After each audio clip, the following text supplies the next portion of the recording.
And hello, Mr. Ruli. I'm Dusrini Melanie from 2C class, and today I'm going to present an argumentative paragraph analysis based on an article I selected from Studies in English Language and Education Journal, or this one. The article I chose is titled English Literacy Learning Loss During the COVID-19 Pandemic in Indonesia. It's written by Gingin Gustin, Sri Setyarini, and Rojab Siti Rodia.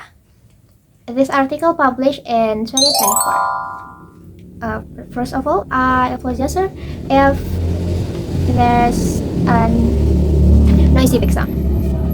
So let's start. Based on my active learning of this study, I collaborate with Gemini to generate a strong argumentative paragraph. And right now, I'm holding the printout of the paragraph together with my analysis notes, bottom of here, and it reads as follows. Although some educators initially argued that emergency remote learning during the pandemic successfully preserved the continuity of education by introducing digital alternatives, the long-term reality suggests a much more damaging outcome for language acquisition.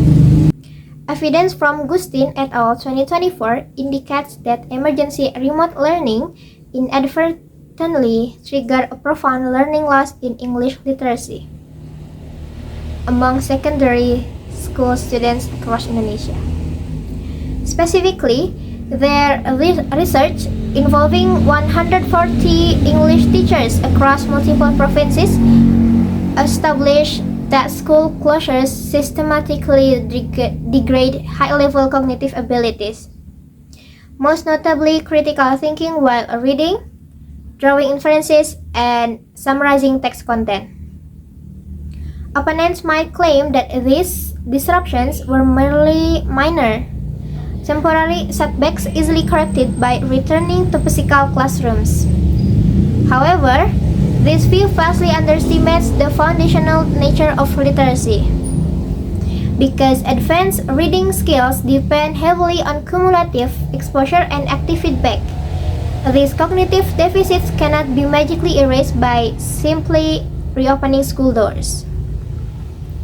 Therefore, if education authorities fail to implement aggressive, target post-pandemic intervention frameworks rather than relying on standard curricula, this cohort of Indonesian students will likely suffer permanent disadvantages in global academic and professional environments.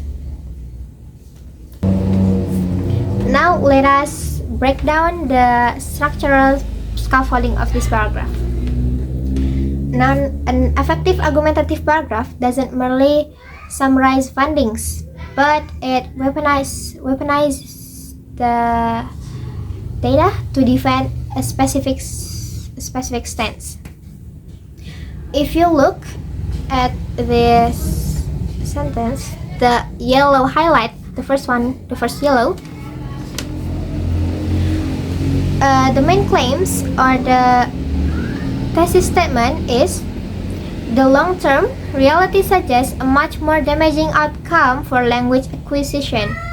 Evidence from Gustin et al. 2024 indicates that emergency remote learning inadvertently triggered profound learning loss in English literacy. So, this is a debatable position rather than just a simple fact, because it argues that the impact of the remote learning on English literacy has been more serious than many people initially expected. Next, evidence. Rather than merely summarizing the findings, this paragraph weaponized data to strengthen its argument. For example,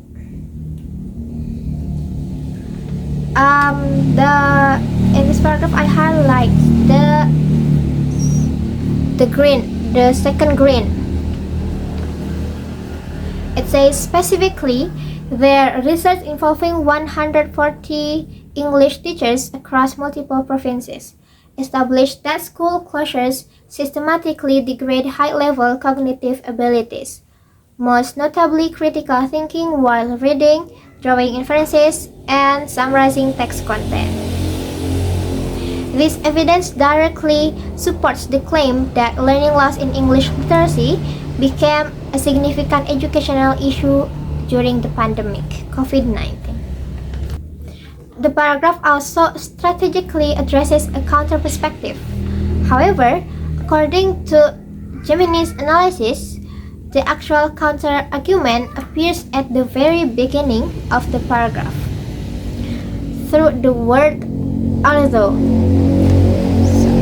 I will read the full sentence. Although some educators initially argued that emergency remote learning during the pandemic successfully preserved the continuity of education. So it acknowledged the view that emergency remote learning successfully preserved educational continuity through digital alternatives. Meanwhile, the section beginning with opponents might claim function as the refutation. I will read the full sentence. Opponents might claim that these disruptions were merely minor, temporary setbacks easily corrected by returning to physical classrooms. However, this view vastly underestimates the foundational nature of literacy, because advanced reading skills depend heavily on cumulative exposure and active feedback. These cognitive deficits cannot be magically erased by simply reopening school doors. In the sentences, the writer introduces another opposing view and immediately rejects it by explaining that literacy skills require continuous exposure and active feedback. Therefore, these cognitive deficits cannot simply disappear when schools reopen. Finally, the paragraph concludes with a clear resolution or call to action. It says, therefore, if education authorities fail to implement aggressive, target post-pandemic intervention frameworks rather than relying on standard curricula, this cohort of Indonesian students will likely suffer permanent disadvantages in global academic and professional environments. It emphasizes that education authorities should implement target post-pandemic intervention programs to help students recover from learning loss. Beyond its structural framework, this paragraph is highly persuasive because of its strategic use of meta-discourse. I would like to explain how it balances both interactive and interactional meta-discourse markers.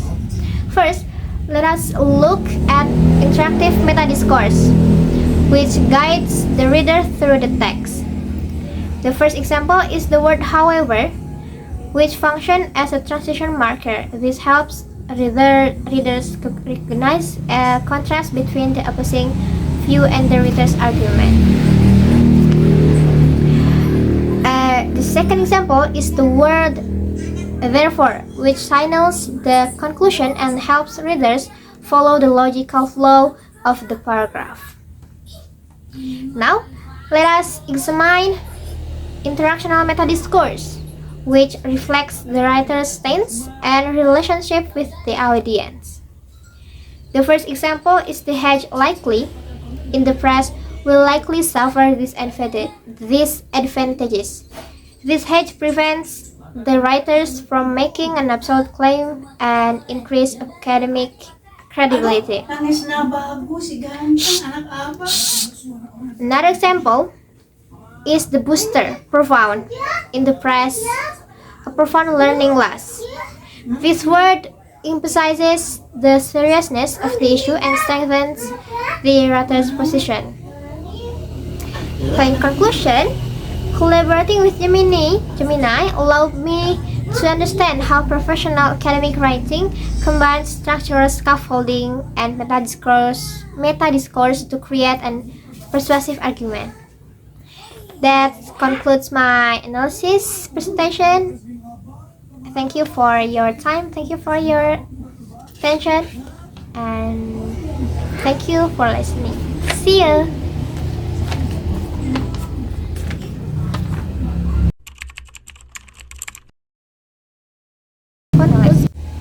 Finally, the paragraph we had.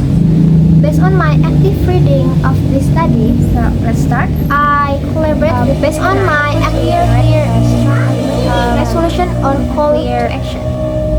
Resolution or call to action. Finally, the paragraph concludes with it emphasizes that resolution or call. Finally,